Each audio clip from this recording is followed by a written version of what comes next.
नमस्कार, news for nation देख रहे हैं आप। मैं हूं आपके साथ धीरज सिंह। आनंद मोहन की रिहाई के मामले में सुप्रीम कोर्ट ने आज बिहार सरकार और आनंद मोहन से जवाब मांगा है। हमारे साथ हैं सुप्रीम कोर्ट के वरिष्ठ अधिवक्ता वरुण सिन्हा जी। सर, आज सुप्रीम कोर्ट की ओर से बिहार सरकार और जो आनंद मोहन से जवाब मांगा गया है, क्या लगता है कि अब आनंद मोहन के लिए इसके मुश्किलें खड़ी हो रही हैं धीरे धीरे? देखिए, जहाँ तक आज का जो याचिका है जो स्वर्गीय कृष्णैया जी की पत्नी के द्वारा दाखिल की गई है, उस याचिका में उन्होंने मूलतः दो बातें उठाई है। पहला जो उनका जो प्रश्न है कि जो अमेंडमेंट बिहार सरकार ने रूल 481(1)A में करके और उनको राहत दी है आनंद मोहन जी के साथ अन्य लोगों को, वो कहाँ तक कानूनी रूप से वैध है, तो उस अमेंडमेंट की वैधता को चुनौती दी गई है। दूसरा, उन्होंने कहा कि चूंकि उस अमेंडमेंट की आड़ में जो आनंद मोहन और अन्य अभियुक्तों को जो उसका जो लाभ दिया गया है, इसलिए उनके उस रिहाई के आदेश को खारिज किया जाए। तो ये दो मूल क्वेश्चन उन्होंने उठाया है।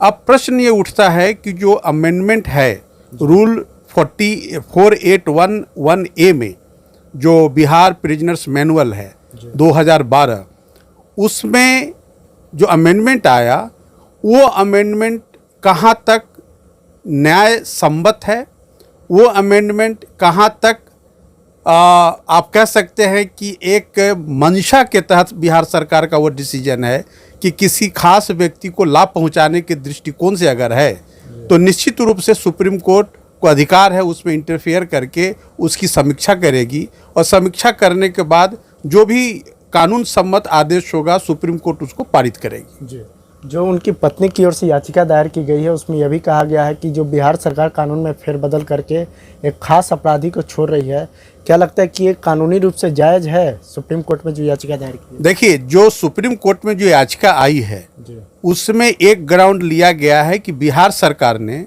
एक्सट्रेनियस कंसिडरेशन के आधार पर अमेंडमेंट करके और ये लाभार्थियों को दी गई है। अब एक्सट्रेनियस कंसिडरेशन एक वाइडर टर्म होगा, और एक्सट्रेनियस कंसिडरेशन इसलिए कि जब उस मैनुअल में लिखा हुआ था कि किसी पब्लिक सर्वेंट की हत्या अगर की जाती है तो उससे 20 साल के पहले आप उसका जो है पनिशमेंट रिव्यू नहीं कर सकते हैं। तो प्रश्न उठता है कि आखिर कौन सी ऐसी परिस्थिति थी कि बिहार सरकार को अचानक 20 साल के मामले को 14 साल में कन्वर्ट करके और रिलीज करना पड़ा। यह तो एक ऐसा प्रश्न है, और यह एक कानूनी प्रश्न है, जिस प्रश्न के तहत सुप्रीम कोर्ट में याचिका आई है, और सुप्रीम कोर्ट को यह ग्राउंड ऐसा लगता है कि एक विचारणीय है, इसीलिए आज बिहार सरकार और जो लाभार्थी हैं उनको नोटिस जारी किया गया है। उनकी पत्नी की ओर से यह भी कहा गया है कि चूंकि उनको आजीवन कारावास मिला हुआ था, इस मामले के बाद 15 साल में उनकी जो रिहाई हुई है वो भी गलत तरीके से हुई। क्या लगता है कि यह भी गलत है? नहीं, बिल्कुल। जो पहले अमेंडमेंट के पहले जो प्रावधान था, उस प्रावधान में था कि 20 साल सजा पूरा करने के बाद ही आप ऐसे अपराधियों के रिहाई के बारे में राज्य सरकार विचार कर सकती थी। लेकिन आपने 20 साल पूरा होने के पहले और आपने रिहाई किया है उस मैनुअल में अमेंडमेंट ला करके। तो प्रश्न यहाँ ये उठाया गया है राज्य सरकार की मंशा पर, कि राज्य सरकार की मंशा सही नहीं थी।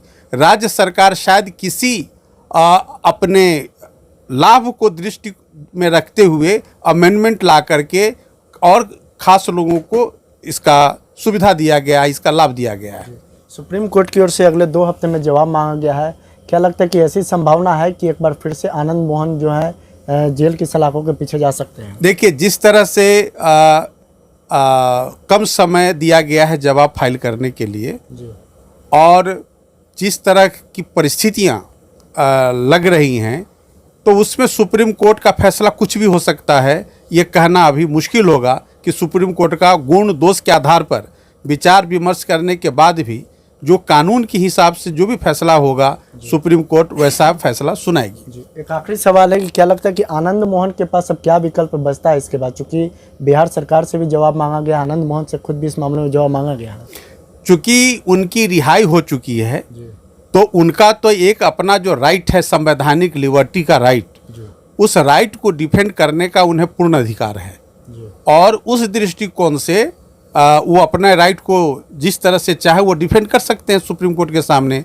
सुप्रीम कोर्ट उनकी दलीलों को सुनेगी, विचार करेगी, उसके बाद ही निर्णय लेगी।